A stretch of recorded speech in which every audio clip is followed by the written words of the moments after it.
In this video, I will take you through my process of building this RetroPie powered arcade stick. I built this completely from scratch with very minimal woodworking skills, so if a common idiot like me can pull this off, then so can you. Everything is fully integrated into the box. All that is required to instantly start playing is to plug it into a HDMI and power socket. I'll be using this in a future series for the channel, where I'll emulate and review arcade games that were never ported to a computer or console. Without further ado though, let's get into the build log. In the beginning, I started with the electronics side of the project since that would be the easiest part for me to tackle, and plus I wanted the innards to be working before I moved on to the woodworking since that is where I would be challenged. The first order of materials was from a local website called OzStick.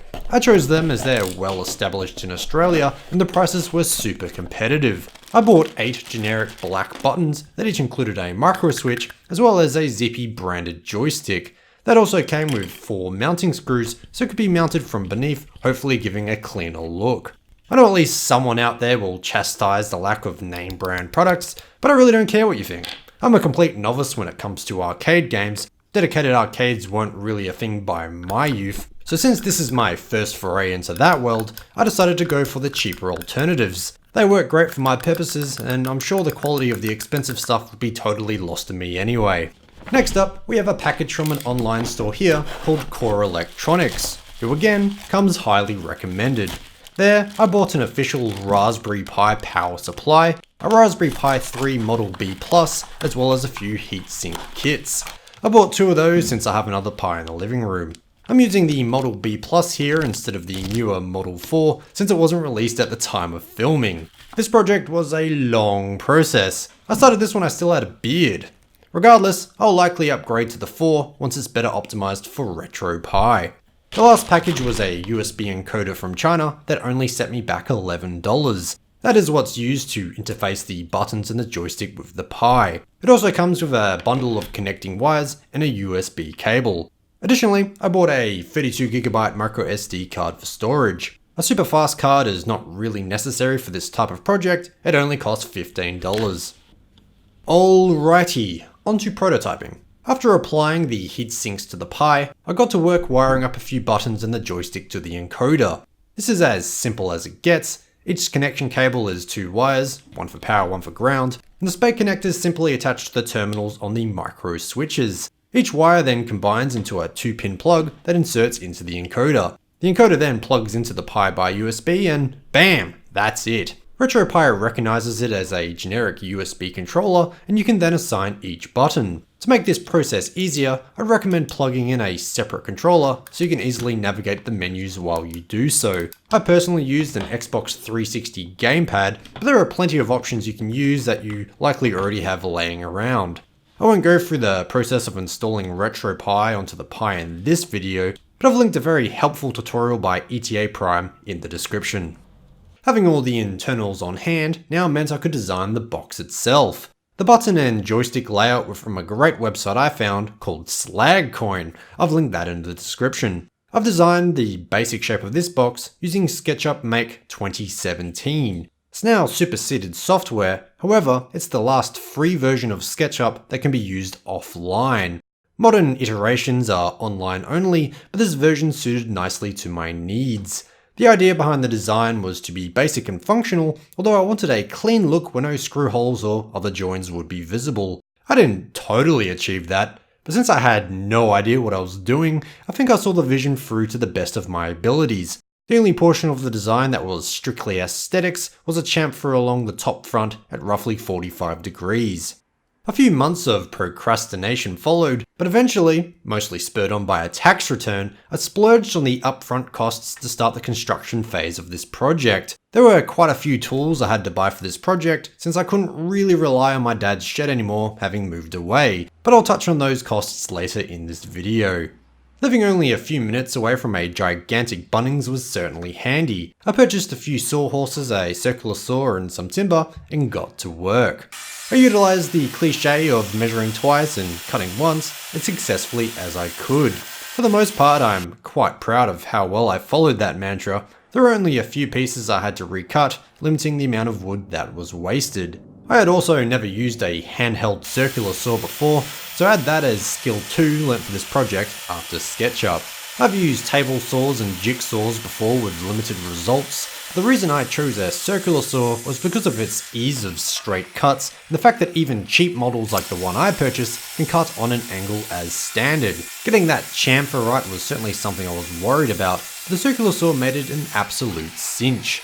Just don't forget to wear safety glasses like I did for this cut. Safety first.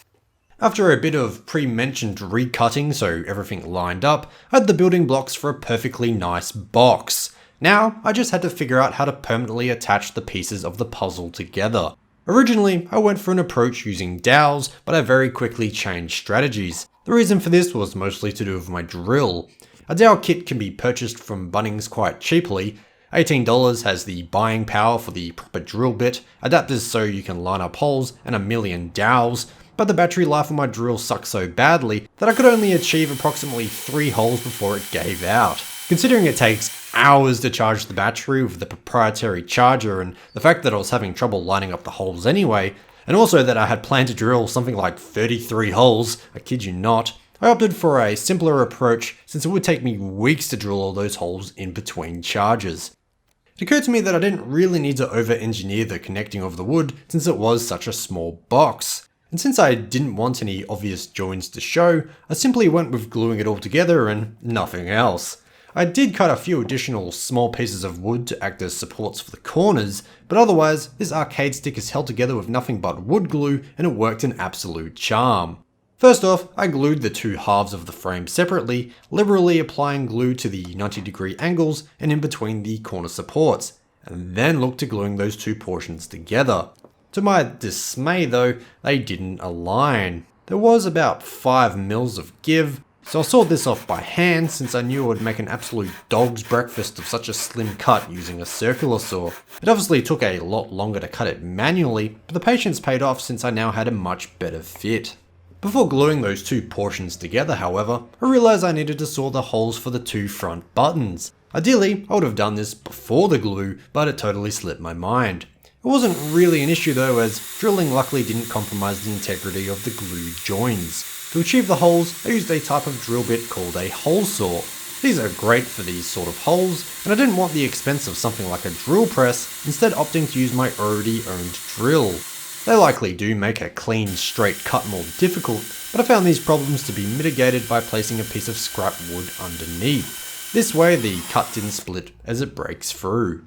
Unfortunately, I was plagued with the same battery life problems as before. Cutting through 19 mil of wood killed the battery as with the dowels, so I caved in and bought a second battery for my crappy drill. This helped somewhat, but still made the drilling a process. Regardless, I found an affordable hole saw kit at Bunnings that included a drill bit that matched the size of the buttons almost perfectly. These were simply then slid through and fastened from behind with a nut. With the 2 holes drilled, with only 1 slip, I was ready to move on to the top piece where another 7 holes were required. Using the handy dandy button layout I downloaded, I taped a printout to the top and marked their positions by hand using a small drill bit. From there, it was a lot of drilling, but I discovered that if I alternated the drilling direction, for whatever reason the hole saw would eat through the wood with a lot more ease. I averaged about 2.5 holes per battery, so over a few days I managed to get it all done between charges. One nerve-wracking test fit later, and I could finally look to finishing off the gluing. The 2 halves of the frame were finally glued. With that all fine and dandy, I completed that part of the project by attaching the top lid.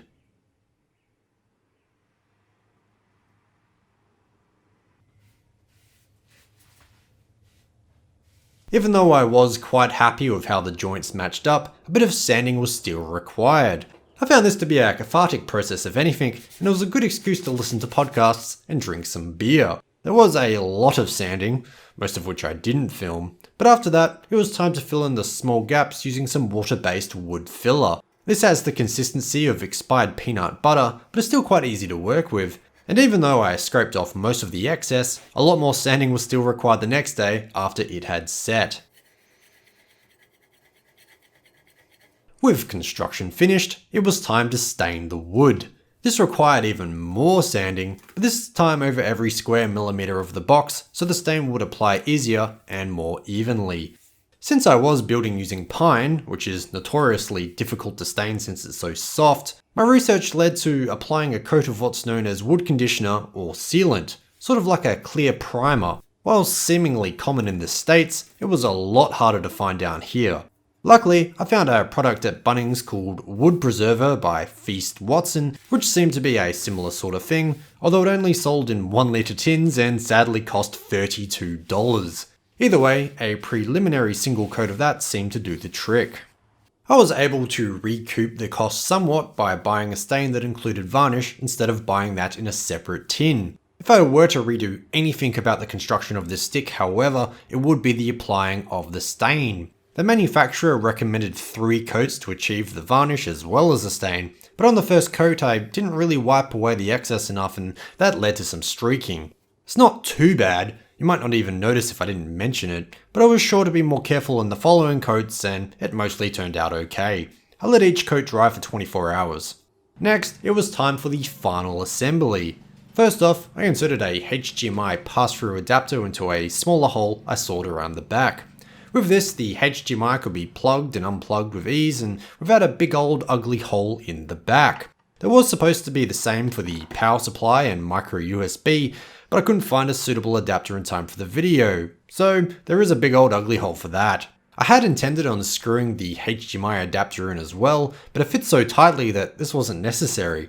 So well in fact, I couldn't even straighten it up.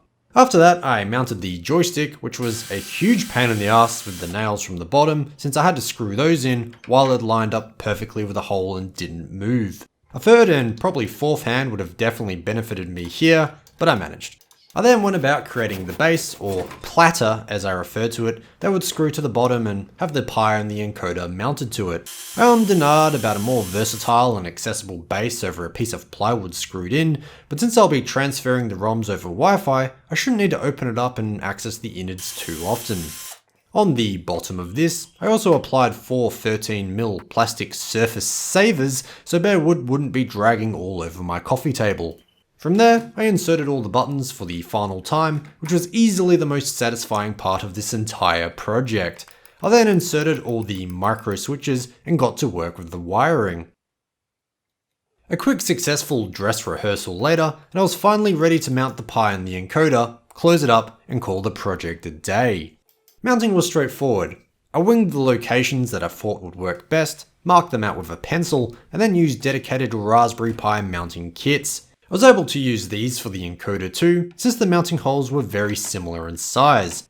I bought mine from Altronics here in Oz, and if you have a store close by, the kits only cost a few dollars each. I did have a bit of trouble getting everything to fit after plugging in the internal HDMI cable that goes from the Pi to the adapter, but that's because I forgot to buy something more specific. Since the filming of this video, I've ordered a very slim and short HDMI cable that should reduce the clutter. I also forgot to add in the USB cable from the encoder to the Pi in this footage, so I had to open it up one last time, or at least I thought, and insert that.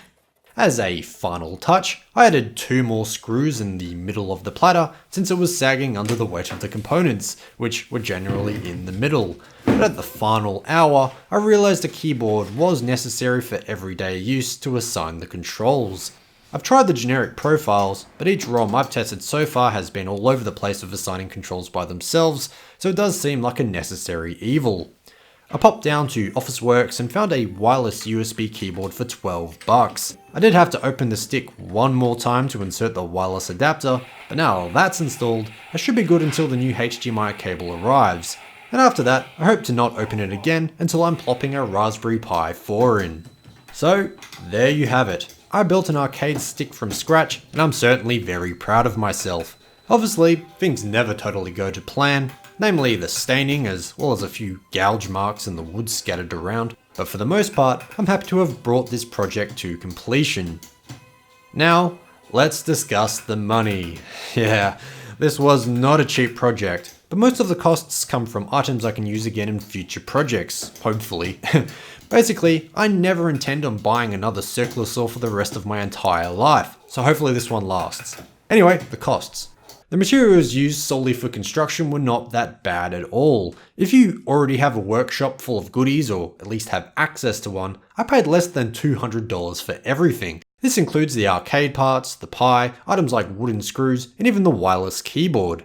My next list of costs were consumables. Again, this wasn't majorly expensive. Items like the glue, stain, and filler amounted to just under $80. It should go without saying that all these dollar amounts are in Australian monopoly money too.